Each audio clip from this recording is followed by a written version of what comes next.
Good Tuesday morning. Hey, everybody, this is Jeremy coming at you once again with Redtired Podcast, and I brought him back from his sick bed. He's been rolling around on his deathbed, but he's going to survive through this today. Say good morning to Jacob Valdez. How you doing, Jacob? Good. Sick. Actually, I'm not. That was an excuse. Jeremy doesn't know the truth that my wife caught me smoking a cigarette, so she made me smoke 20 cartons, and so that's why my voice is like this. I think it's kind of sexy, actually. I'll try not to make you laugh too much because I know I'd have to edit all the coughing out if I do. Yeah. No, I guess it's this virus that's been going around. I guess. I don't know. It is that time of the year. Everybody kind of gets a little bit sick this time of year, and there's nothing you can do about it except for suck it up, Buttercup, and drive on. Maybe you could go get some more of those U.S. Army government shots in the butt and see if they can't do something about it. No sick call for this guy. No sick call. All right. No sick call. So we got a couple of things we're going to talk about today. And before we do, I want to give a huge shout out to Mike. Hey, Mike, thank you very much. You made a very valid point. And Mike, who shall remain nameless. I'm not going to say that his last name is, no, I'm not going to do that. Mike shall remain last nameless as it is. Mike is a listener. He's out of North Carolina, I believe, not terribly far away from one of our other friends. And Mike contacted me yesterday and asked if he could get the articles for which we were talking about in the podcast. And so from this point forward, we're going to step up our game. We're actually going to do the right thing. And we're going to put all of our sources in the description below like we should have been doing a long time ago. But because we're rookies and we're not professionals and we suck at everything we do, apparently, we're going to step it up. Sorry about that. Out of our 4 point of contact. Yeah, we got to get our head out of our 4th point of contact. That's a good point. Thank you. Yeah. So from this point forward, when we cite an article, it's going to be down in the description below. And sorry about that. We are learning as we go, so you're going to have to bear with us on that. Mm-hmm. Yeah. So, Jeremy. No. Yeah, it's all my fault. I do all the work around here. I'm kind of like the unpaid intern. You get paid regardless. I get paid, just not by Redtired. No. I do this for fun. Mm-hmm. Don't you know? So what we're going to talk about today. First off, Amazon is eliminating the $14.99 fee for grocery delivery to Prime members. Bernie Sanders says that you need to be polite to cops so that they don't shoot you in the back of the head. And a poor young college student has to go to work in order to eat and pay her bills. All news flashes. No. Oh, yes. Oh, the humanity. I know. How dare I have to go to work? But first, Jacob, we're going to talk about that Amazon eliminating the $14.99 fee for grocery delivery because I'm kind of a little bit excited on this. Now, Amazon, man, they surprise me every year. And, dude, I'm telling you, these brick and mortars need to step up their game to keep up with these guys because, first of all, they're not just eliminating the $14.99, right? You think like something like this will be a pilot program when they first announce it. So guess what? Only major metropolitans like New York, Dallas, all the crappy places. Exactly, LA. But no, they're starting off with 2,000 cities and towns that range in the size from dense urban areas to more sparsely populated locations. That is insane. Yeah, they're real, dude. Amazon is a monster. They're a beast. A lot of people they do take issue with Jeff Bezos. And, if you heard me talking yesterday, I don't have anything bad to say about billionaires because I get it. They tie up a lot of their capital. You're right. Brick and mortar stores do need to step up their game, but we're not above and beyond calling things out when we see them, good and bad, right? No. So I got to give a little bit of credit to Sam's Club here. If you go to Sam's Club, if you're a member there and you have their app, you can scan your groceries as you go along and pay for it at your phone and completely skip the line. Okay. Oh, I did that yesterday. Wow. Oh, yeah. And you know what? I'm a believer. It was awesome.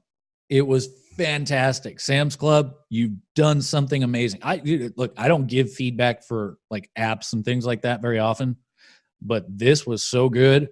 I gave feedback to Amazon, let them know or I mean, sorry, Sam's Club. I gave feedback to Sam's Club and let them know, yo, this is awesome. This is killer. This is what amazes me, though, Jeremy, about Amazon. To be at 2,000 locations, right? That means they've been working on this for almost a year. So one thing that wants me to give Amazon great credit is OPSEC. They kept the lid on this. Yeah, they've kept it super quiet. Yeah, and that's very hard in today's, industry with the internet and hackers, leaks. All, Apple can't even sell, earbuds, the earbud pros without someone leaking the information. But OPSEC, for those of you who don't know, is called operational security, referred to in the military. It's basically just keeping secret, keeping quiet. Yeah, dude, they did for something this massive and keeping it secret and announcing it, today, actually, this morning. And it just amazes me. Like, wow, that tells me only a few people knew. And they were probably like telling people, oh, we want this done and don't ask questions why. Yeah. It's pretty awesome to be able to play your cards that close to the chest and not actually have to worry about. I mean, Bezos has got to have some people in there that he really does trust. And dude, Amazon is this juggernaut. I don't know that it'll ever go anywhere, but I got to give credit. So like with the free market, we always tout the free market kind of sets the standards, it sets the rules. And this is a prime example, no pun intended, sorry.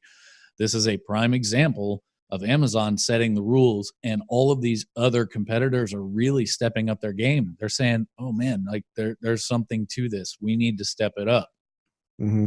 And what's smart about this is the time they released. Now, this is not in the article. This is just me thinking. Perfect time, because guess what's around the corner? The holidays. You got Thanksgiving, you got Christmas. So if you forgot something at the grocery store and you're busy cooking that turkey, let me order something real quick, and you have an hour or two, and it'll be right on your doorstep. You know what'll impress me more than anything? What's that? If Amazon finds a way to drone in a 15-pound turkey on Thanksgiving.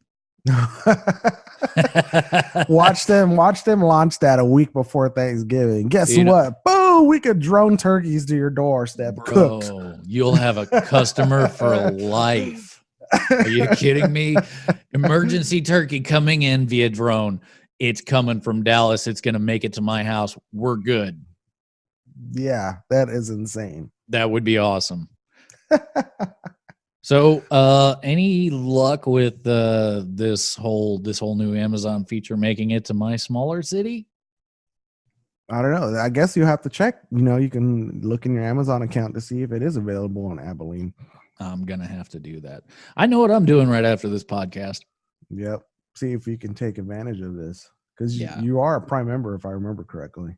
I can't not have Prime. Amazon is too good to pass up. Well, my hat's to you, Amazon, for making other people's lives miserable and your consumers' lives greater. But business owners, I'm sorry, guys. If you're in a grocery business, you better have some people smarter than me to start thinking and brainstorming in your R&D department to figure out how to combat against this. Well, you know what's great is you can still be an entrepreneur and use Amazon to your advantage.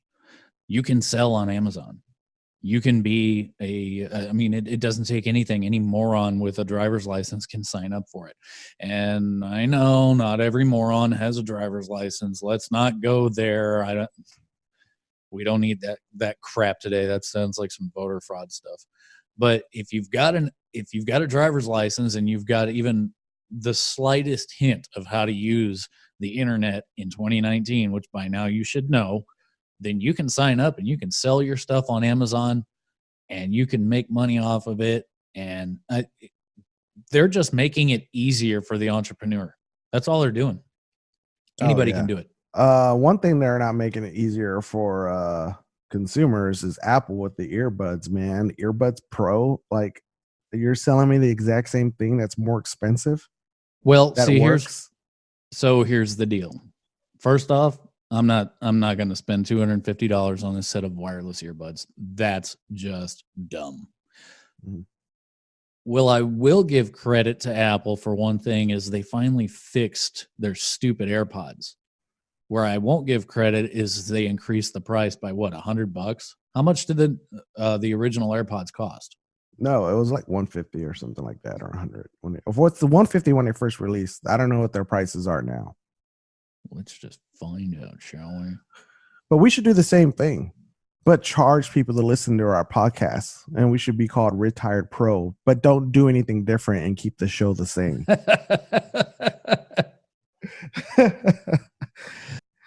And just add pro at the end. Yeah, just put pro at the end. That way you guys think you're getting something special. Maybe we'll do it in like HD. Like, yeah, HD. How are you going to do that? You're listening on a podcast in HD. Now we've wrestled with the idea here recently of going on YouTube and putting our podcast up there, and we'll think about it.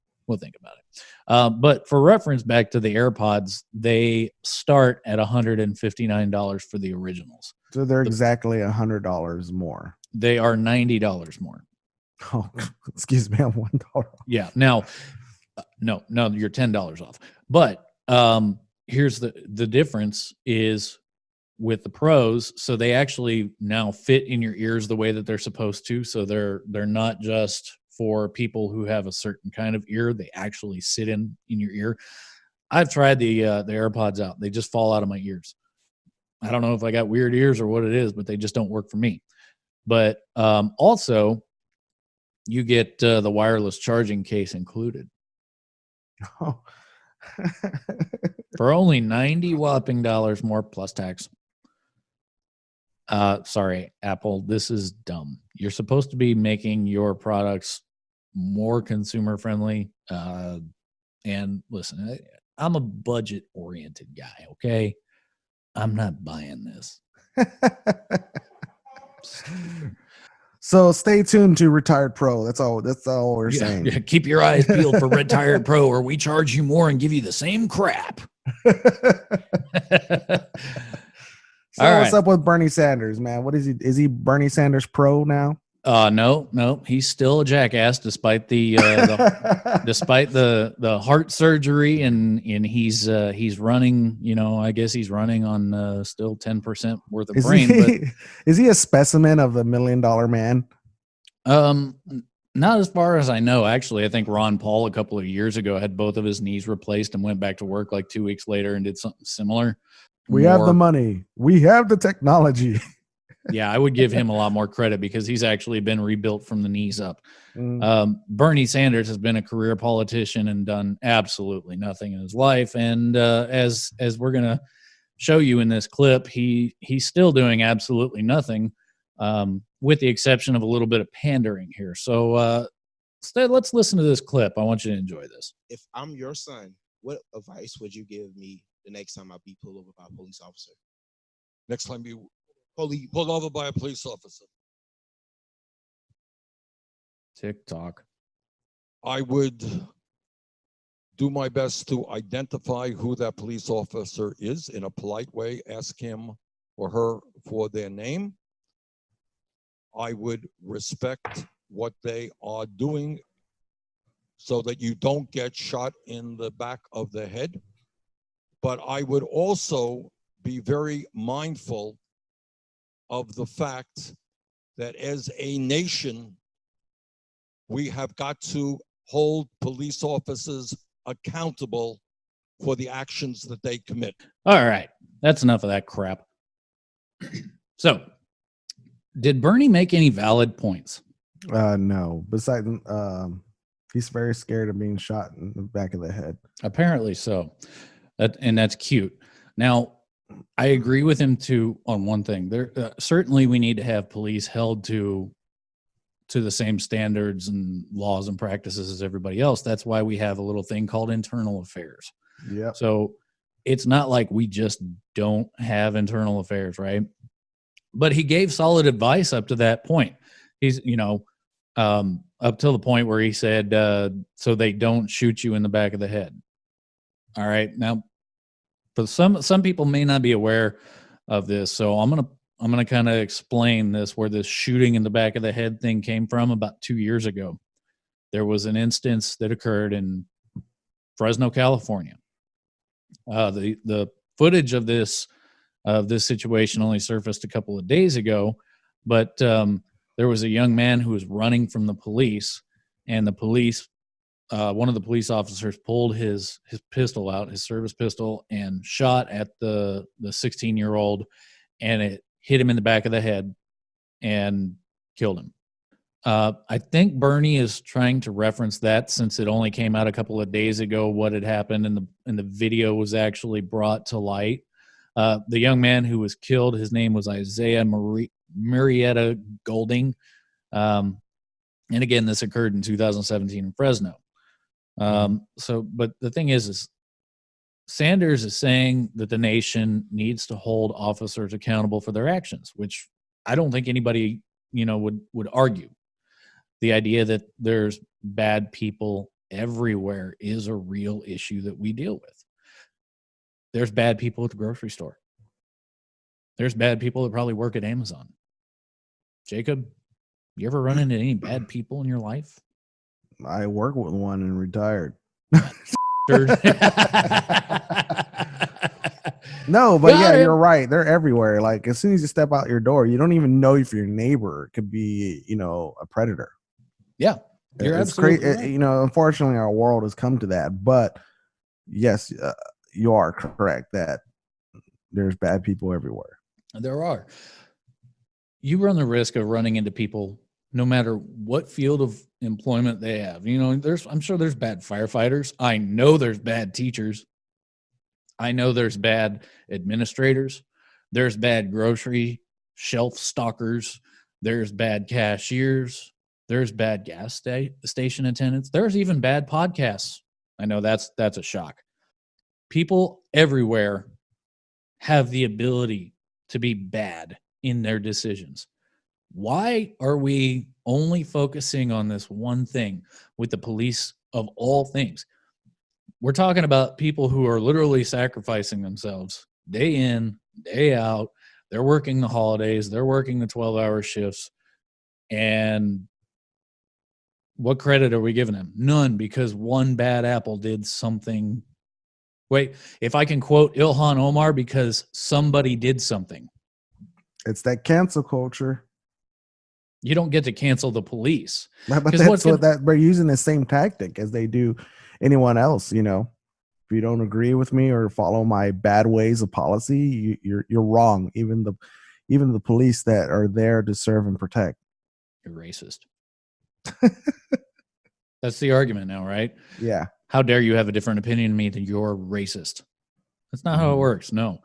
You have to bring in facts. You have to bring in the whole story. And then this is, of course, why we have a judge and a jury and a trial situation. This is why we have a legal system in the first place, so they can actually determine what the hell really happened. I don't know the whole story about this young man that was shot in the back of the head. I have no idea why he was running away from the cops. I wasn't there. But for Sanders to speak this way, I mean, you have to understand, you have to look at this and ask yourself that question. Is he doing that typical political pandering thing, or is he actually telling me something that I need to know? No. To be honest, I didn't gain anything from that. Yeah. That's hands down. Yeah, I don't know what else to say. It's not something I already know. Yeah, we live in a very strange world. I mean, I can understand being upset about, getting a ticket from a police officer, but chances are I was doing something wrong in the first place, right? And this is something that we consistently talk about on this podcast, is we're focused on personal growth. And so part of personal growth means that we have to accept responsibility for mistakes that we make. Am I right? Yep. Okay, so if I made a mistake and I'm speeding along, and maybe I'm only doing 5 miles an hour over the speed limit, and it's not even that big of a deal, but I still get pulled over. Is it my fault, or is it the cop's fault? Well, that's why you have due process. Yeah, that's exactly right. I don't admit guilt. You're those guys that have the window up still? Yeah, and it starts. And now I don't have a problem with people even recording the police during the interaction. That's fine. But if you sit there and try to lawyer up in front of a police officer, it's going to go bad for you. It always, always does. Unless you're an actual lawyer or you study the law intensively, Why would you do that? You're just really all it is you're just trying to make somebody else's life difficult. You're not your own judge and jury during a traffic stop with a police officer. He's the one that he's not the one that decides what the law is. It's a judge who is determining the law. It's your local and state and federal Congresses that are establishing the law. If you don't like it, there's a way to get around it. You can write your representatives and let them know that you believe that the laws are unfair, but you don't take that out on the police officer who, oh, by the way, just wants to go home to his wife and kids most likely. Yep. And if there is a bad apple, then we weed them out. That's what we have internal affairs for, and that's why we have that due process. And it's crazy. This so-called cancel culture is they will use that word cancel to the extreme, which cancel means equals death. They will even take life if you disagree with them. And it's sad. It really is sad because listen, I don't know about you, but I know plenty of police officers who have nothing but good intentions. People who get into the line of duty because they want to make a difference. They want to do something great. And you and I both know this. Many people do who have ever been anywhere within the government. Mm-hmm. Anytime you inject government, you inject this stupidly convoluted process to it's terrible. It's a terrible process. Now, that being said, I do have a little bit more pandering for you from the king of pandering, Uncle Joe. Should we just call him Grandpa Joe Biden? I mean, at his age, my grandfather, Joe Biden. Yeah, Grandpa Joe. Old Grandpa Joe's got some sage wisdom for us, and I want everybody to hear this one as well because this one was just way, way too stupid not to include. Happens to be in the same article, and I will go ahead and cite this article, but take a listen to this. If I were your daughter, what advice would you give me the next time I am stopped by the police? If you were my daughter, you'd be a Caucasian girl and you wouldn't be pulled over. No. But here's the deal. God. Here's the deal. What I'd tell you is that's what's wrong. That is what's wrong. There is institutional racism that still exists. There you have it. Words from Grandpa Joe. If you were my daughter, you'd be white. Good job, Joe. If I was there, I'll be really fired up. I wouldn't support him after hearing something like that. And it was crazy. People applaud that. Oh yeah, they applaud that because they like it, because it's weird because we live in a culture where everything is racist, but then racism is also applauded. Because I mean, you can't tell me that also didn't have some connotations of racism. Hey, Jacob, if you were my cousin, you'd probably be white. If you were my brother, you'd be white. Like no crap. Really? Are you sure? Unbelievable. And you wouldn't be border hopping. Yeah. You wouldn't have had to jump across the border. You'd be here legally. And this is the part where, again, I inject the truth. Jacob was born in the United States. He's Mexican too, by the way. No, this is crazy though. Like, what really upsets me is that people clapped about this. Like, I would be up in arms. Yay! Let's celebrate skin. Y'all are stupid. Let's move forward because I'm about to have a freaking aneurysm. So, as if we didn't have enough stupid, I got a little bit more stupid for you. The college student. This is an article from CNBC, and again, Mike, I'll cite it for you. Crystal Cox, a student at the University of Missouri. This is who the article is about. Mm-hmm. In my first 2 years at college, I've had to make a decision that my high school self could not have imagined. Go to class or go to work so that I could afford food to eat. This is the reality that I and many students who come from low-income families face. Having to work 40 hours a week at an entry-level service job is difficult. But having to do so while being a full-time college student is beyond exhausting. Since being introduced to the economic concept of opportunity cost, I've thought a lot about how school and work are opposing variables in my life. School has always been the most important thing to me. I'm ambitious and goal-oriented, and I want to be a successful journalist more than anything else. That's what gets me out of bed in the morning. However, I've come to realize that being goal-oriented isn't enough for someone like me who grew up in a large family with little money to spare. Although my parents do their best, the majority of college housing, utilities, groceries, gas, and entertainment expenses fall on me. You poor thing. You have to pay for your own entertainment. What humanity? This isn't fair. I need somebody else to pay for me to get into the club. I've worked part-time. I've worked part-time since I was a junior in high school, and I have continued throughout college. I started working 2 jobs last year, my sophomore year, and although I technically didn't work full-time at either job, I was working 35 to 40 hours weekly combined. Because I am a working full-time student, there's not enough time in a day to complete every task that I need to complete. Therefore, I have to weigh in my options carefully and decide which has the greater opportunity cost. For example, say I need to attend class at 8 a.m., but my employer calls me into work that morning.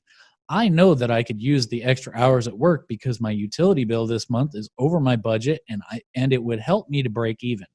However, I also know that I will lose participation points in class for that day, which can lower my grade. Most of the time, I choose to work because I can still pass the class without that day's participation points, but I can't live efficiently without my utilities, which includes electric, water, sewage, and trash. Brilliant. Everybody's utilities includes that. Dork. My landlord will also evict me if my utilities aren't paid, thus rendering me homeless. I gotta say something here real quick. There's still more to this article, right? Real quick. If you're having trouble making your basic utilities, you probably shouldn't be budgeting for entertainment, you dingus. So you're telling me I shouldn't have like Netflix, Hulu, my beer tap budgeted into my budget? Well, as busy as she is, I don't think she's got a whole lot of time to watch Netflix or Hulu or binge on Amazon Prime. I think maybe she's got her priorities just a tad bit screwed up. And this is CNBC, so I'll take it with a grain of salt and just assume that they're doing the same crap that pandering Joe and Uncle Bernie do. They're just pandering. That's it. So the article continues. However, lost participation points begin to add up and my GPA decreases. With a lower GPA, I'm at a greater risk of getting kicked out of college. Not because I don't have the determination or the intelligence, but because I'm simply not as privileged as my peers. There's that word, privilege. In my experience, professors are either extremely understanding of my predicament or they're not. Wow, she figured out binary code. I would say that 25% of the time my professors have been accommodating. However, the other 75% of professors, they either aren't sympathetic to my situation or they are sympathetic but have to adhere to the university's rules regarding attendance. In most classes, you receive a limited amount of free, and I'm quoting here, quote, free days to miss without your grade being affected. However, this number is typically small, like 2 or 3 for an entire semester. After that, your grade drops with each absence unless you bring in a doctor's excuse, which is another issue in and of itself. Since I'm going to work and I'm not ill, I wouldn't be seeing a doctor. But even in the rare instances that I can actually take a sick day, I sometimes don't have the money to pay a copay. Fortunately, I do have health insurance, but I know a lot of students who don't, and that makes it nearly impossible for them to afford to receive a doctor's excuse. You can read the full article. It's linked below. You're welcome, Mike. Okay. let's talk about this. Number one, having to work 40 hours a week at an entry-level service job is difficult, but having to do so while being a full-time college student is beyond exhausting. I might be kind of wrong here. Oh, screw it. I'm Hispanic anyways. But she just pretty much labeled lower middle class Hispanic people, single mothers that go to school and work full-time jobs to provide for their kids. Something kind of noble and honorable, don't you think? Now, here's the thing. She never said anything about being a mom. She's just saying that it's hard to work through college. I'm waiting for this revelation moment where everybody kind of sits back and goes, duh. It is hard to work through college. Yeah, that's why you're in college. This is a temporary circumstance in the story of your life. Look, if you've never had a challenge in your life, you've never had to find out just how strong you really are. But complaining about your trial gets you nowhere. And yes, sweetheart, it may be exhausting, but it's doable. Look, I was a full-time college student. I had 2 young kids, I had a full-time job, and I was working nearly 50 hours a week at the post office, and it was miserable because it's a government job. Mm-hmm. And you know what happened? I still did it. I still made straight A's. What? Get out of here. I know. Hey, here's a revelation for you. College is not difficult. Wait, what? What? But it is. No, college is not difficult. Your mindset is what makes it difficult. It's really simple. You type up the papers that your professor will like. Don't put your own personal opinions in there. Leave that crap out. Just type up a paper that your professor's going to like. Use the proper formatting. Use the proper citations. And I swear to God, you'll get an A. Unless you really, really suck at writing. Often, you don't even have to study for tests because that's what the papers are over. You just write the paper over the information that you've been given, and then you turn it in, and then you get the A, and then you remember all this information for the test. And guess what? If you don't know the material at that point, you're probably not cut out to hold a degree in lesbian dance theory in the first place. Oh, sorry about that. No, that's fine. Hilarious. You're supposed to laugh. Some of this stuff is stupidly funny. It's funny, man. So, thoughts on that first point? Because I've got more. Okay, we got a lot more to go through. No. My thought is that honestly, I said it before. I would say a good 30 or 40% of Americans do this already, just because you're not used to the roughing it of life. Mm-hmm. Doesn't like come on, like there was a time I was homeless, and I wish I wrote an article because I would have had a lot of people feel pity for me. Well, you'd have had to have submitted it to somebody like CNBC to get the attention. Yeah, and you got to play the victim mindset. Now, don't forget that. Here's my story. I was at home. Now I'm not. It's so hard. This is what this is adding up to so far. Nobody who's ever walked this process out feels sorry for you, sweetie. Nobody. And if you do, you need to get your priorities. You got to get your priorities set in your head. Your neck is screwed on backwards or something. What are you thinking? All right. Quoting her again, I'm ambitious and goal-oriented, and I want to be a successful journalist. She's never met April O'Neil because she had 4 turtles to worry about, and she still wrote stories. What the hell? That was random. I'm definitely leaving that in. I'm sorry. An ambitious and goal-oriented person. They don't spend their time complaining about their current circumstances. They find ways around the challenges. And that's literally what being ambitious is all about. It's having a strong determination to succeed. Yep. She kicked those turtles out of her apartment. That was her way around it. She got out of it. And it worked. It worked out great. Actually, she didn't even kick them out. They offered to leave. Yeah. Master Splinter was like, no, we leave. Yeah.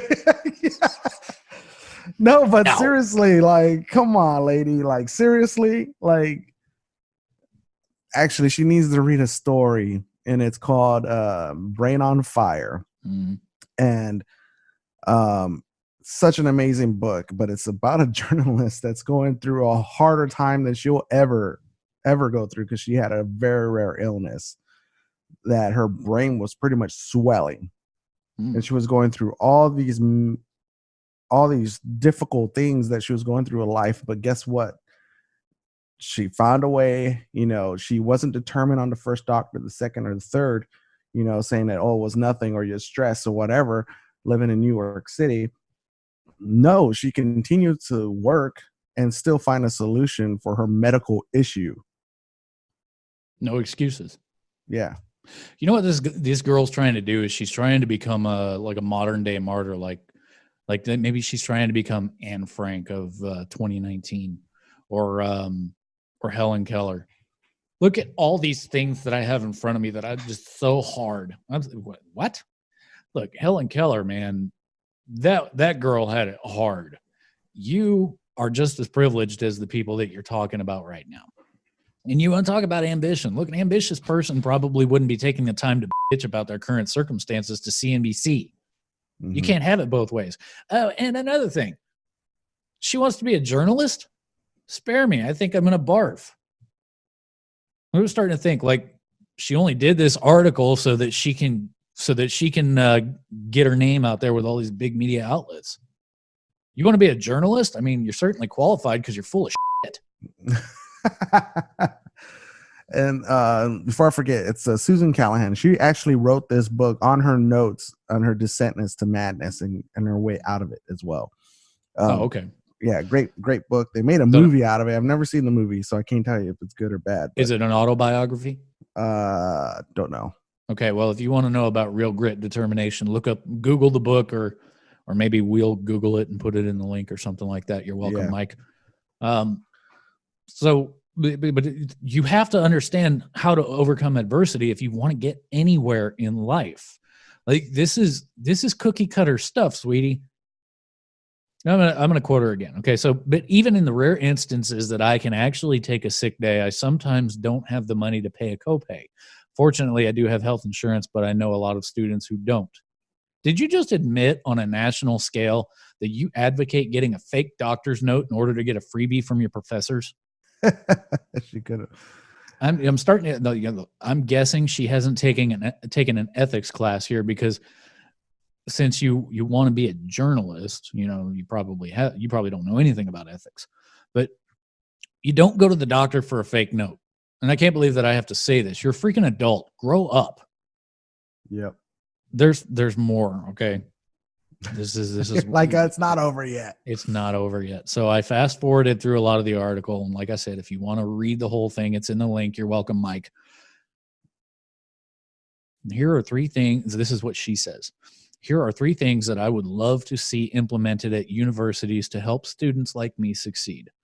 Point number 1, educate low-income students about grants, scholarships, or other resources that could help them. Excuse me? Don't they have somebody that typically works at the college that does just that? Yeah, it's called a financial counselor. Yeah, they're counselors.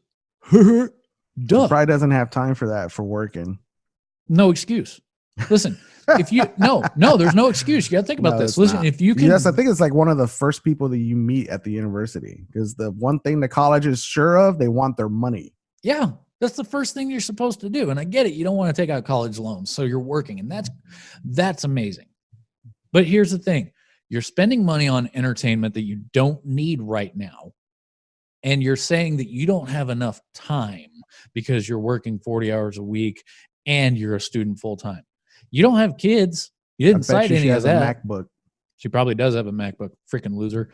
But there are 24 hours in a day, right? How many of the most successful people in the world do you know of that only sleep like 4 or 5 hours a day? Why? Because they want to be successful, because they know they're going places, because they're more concerned about their goals and their ambitions, their true ambitions, than they are about getting a sufficient amount of sleep every single night. And yes, sleep is important, and that's part of the process. That's that video I sent you. It was Steve Harvey. He talks about, like, yes, you can't afford to sleep half of your day away.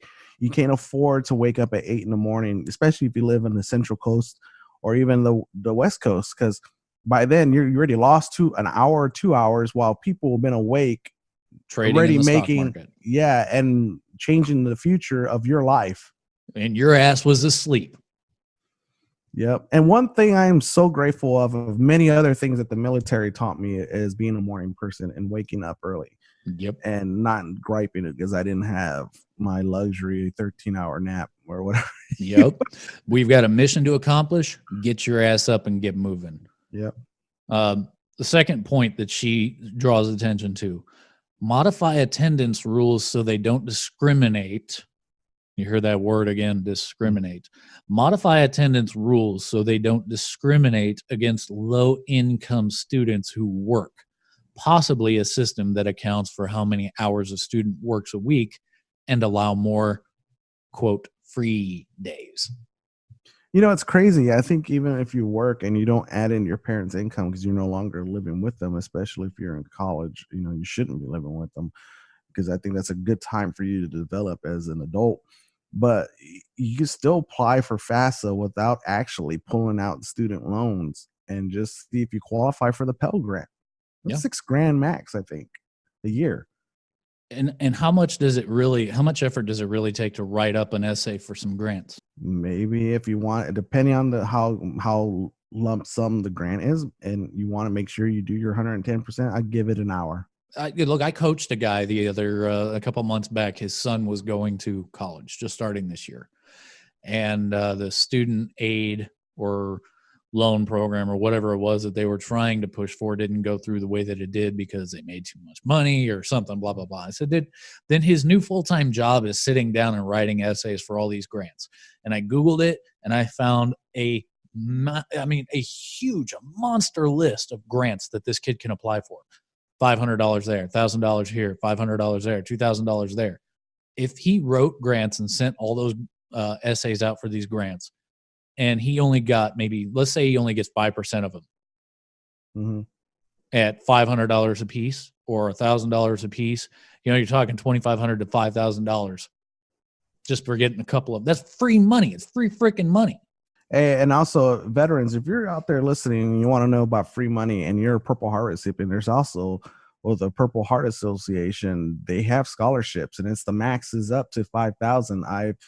I'm not a great writer, guys. I'm going to be honest with you. And I needed my wife's help to even edit it. And even that, I didn't win the max, but I walked away with $2,500. I was awarded $25,000. Free money. I almost expected you to plug Grammarly there for a second. No, I was going to next. I didn't have that. I didn't have that during that time. No. Yeah, they're not paying us, so we're not going to say the name Grammarly. I'll bleep it out maybe. No, I'm just kidding. They're a good product. We're gonna leave that in. It's all good. So point number 3 that she makes: provide students with a way to get the notes from class on the days that they have to skip class and go to work. What? Listen, no, twit, moron. You're dumb. Okay, you set your work schedule around your schooling because you're going to school first. That's your primary function. And if that job, it doesn't want to work with you on that, well, then you need to search for another job. Yep. Duh. I had a job like that right out of high school. And the thing is, they take advantage of these young people, you know, to the point they skirt the line of being ethical. You know, there was times that I was told to clock out early, but I'm still there sweeping and mopping and all this other crap, working for you, basically. But that's not the right employer for you, and hopefully you realize that sooner rather than later. And unfortunately, when I put in my 2 weeks when I left for the military, they'd let me go right there and then. And then from there on out, I already knew like the difference between a bad employer and a good one. Yeah. If you can't identify the difference between a quality employer and a crappy employer, and I get it, you're working entry-level jobs in the first place, so you kind of have to pay your dues. That's part of it. That you're not getting around that, but you can go and find other jobs. So she wraps up those 3 points with this little statement here. There's an erroneous belief that the younger generation is lazy and entitled, but I don't think that the people understand the amount of pressure we're under. We are overworked and underpaid while trying to better our lives or even just to make ends meet. I would love for universities and employers to recognize our hard work and meet us halfway so that we can achieve our dream. Okay. First, look, okay, I already said this. You don't skip class to go to work. You have it backwards. Your priorities are messed up. You need to find a better job, be compensated for your labor fairly. Fairly. You don't have to stay in a crap job. So nobody's saying that you're a victim here. You're earning money. You're doing an exchange, and you've agreed to that exchange. Don't stay in that job. And I get it, it's probably difficult because you don't have any actual skills, but you'll earn what you're worth. Second, attendance is not a discriminatory factor because your income has nothing to do with you showing up to class. And if you think that it does, then you're clearly an idiot, and you'll fit right into the journalist community. Free days, they're not the answer. You got to make sacrifices today to be a better person tomorrow. And many of us have already done it, and it's only difficult if your mindset sucks. Yeah, like one thing I hate now these days is when people ask me, "Oh, what do you do?" I'm like, "I'm retired." "Oh, aren't you so young to retire?" And I'm like, "You know how much I had to sacrifice to retire this early?" Yeah, let's go over the back surgery. Let's go over the IED explosions, the traumatic brain injuries. Right. And so like that alone, it really upsets me. Like it's just sacrifice. Just get down and grind. Yeah, just grind. That's a And beautiful I'm not way saying military is the answer to retiring early, because it's not. I know young people that are younger than me that are already retired. The civilian route, which is they sat down and grind and did what they were passionate about, and guess what? They found ways. They weren't settling, and they found ways to literally make a living out of it and made enough money to the point they never have to work again. Yeah, it's simple. It's a simple formula. You live below your means. And here, I'm going to piss a lot of people off with this one. Follow the Brookings Institute model. Graduate, get a decent job, and don't get pregnant until you're married. Those three things will keep you out of poverty. They really will, I swear to God. And if you had kids out of wedlock, guess what? You did it out of order, and there's consequences to pay for that. You're not a victim because you had kids out of wedlock. You made a choice to have kids out of wedlock.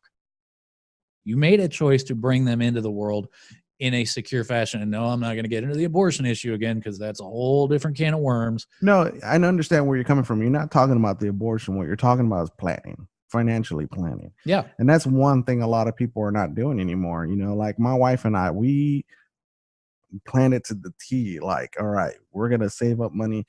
Yes, I'm retired. I have that free medical, so I don't have to pay for birth and all this other stuff. But still, like, which I did, it was a fraction compared to the $5,000 to $6,000 people have to pay. I only paid $80. But the thing is that yes, we still plan for it. For worst case scenario, in case TRICARE failed us, we had money stored and been like, all right, you know what? We have Elon. We're grateful. But even then, like now, we talk about having a second one. I'm like, I don't think we're financially ready yet. Let's hold it off. Boom, yeah, that's that simple. You're prepared. Yep. Yeah, you don't. We were taught this in the military. You're not going to go out into the field until you're prepared for it, right? That's it. That's where that op order comes in.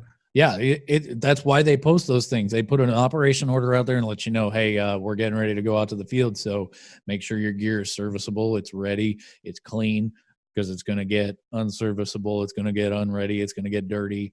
There's going to be all sorts of stuff that's going to happen. And you need to be prepared for all of these different things. And that's why we as adults are coming to you and telling you, you little snowflake wiener college kid, you're unprepared for all of this. Her final statement, I mean, the final statement that she made, right? The erroneous belief that the younger generation is lazy and entitled. You literally just pushed out an entire article complaining about working hard and not getting enough free days from school. Yeah, that sounds like entitlement all over it. That's entitlement. If that doesn't show entitlement, then what does? You're not overworked and you're not underpaid. You're receiving extremely valuable life lessons in how you can beat the rat race. And if you want to be the best, you have to work hard at everything that you do. And I'm sure that you'd love for the universities to meet you halfway and coddle you while breastfeeding you. But guess what? You're an adult now. And this is what being an adult looks like. it sucks, doesn't it? It does. It sounds like it goes all the way back to parenting. Oh yeah, I'm sure. She mentioned having a really big family, so She never got spanked. She was the darling, most likely. She either might have never got spanked, or you do not say those words in front of my daughter. What words? Words that spell N-O. No one told her no. We don't say no. We give our sweetheart everything that she wants. Yeah, how's that working out for you now? Look at her. She's turned out to be a terrible person. Well, she's probably not a terrible person. I might be taking it too far there.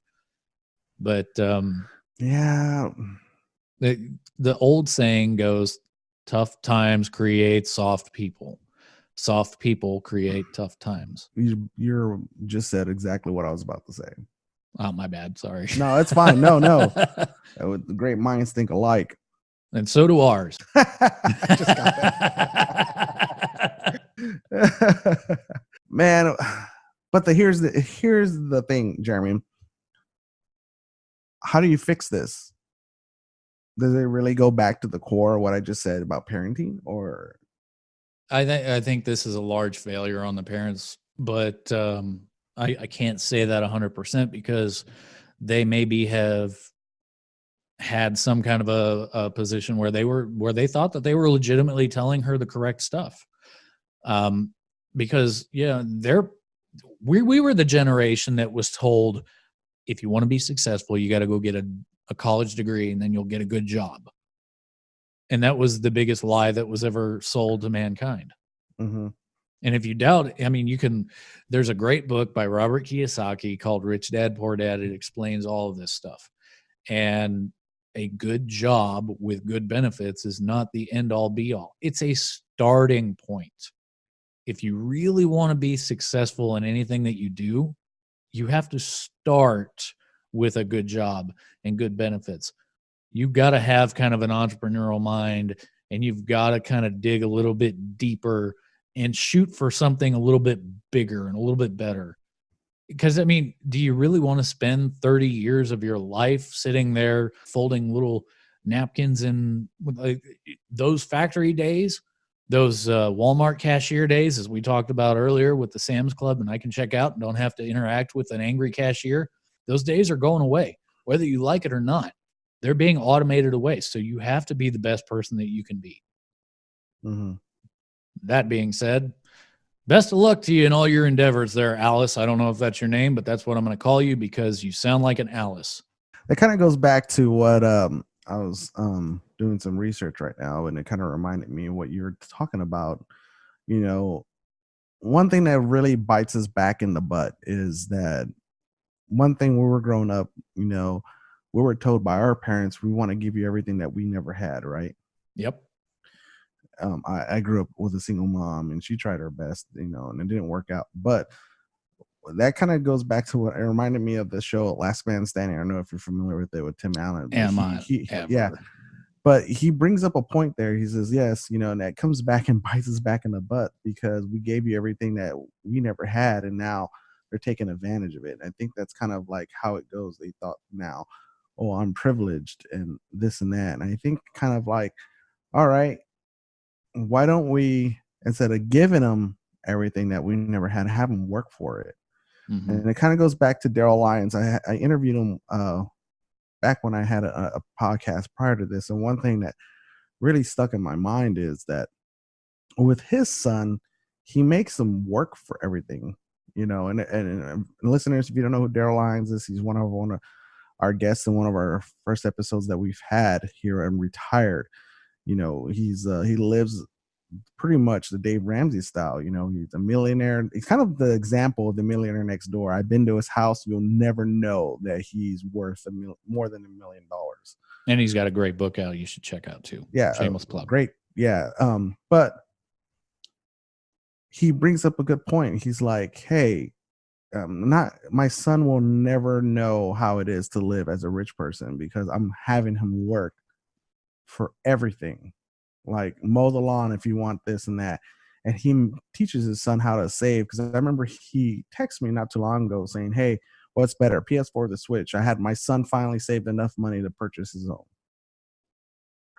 And that right there strikes to me. And I'm like, golly, you know, I really need to start, you know, when Elon gets that age, he needs to start doing that, working for his own and not, you know, I'm glad that me and you and Jeremy, we got out smart enough to know that we understood where our parents came from and giving us what they never had. But there's still that point of like, we still need to work for our own. We knew that from the beginning.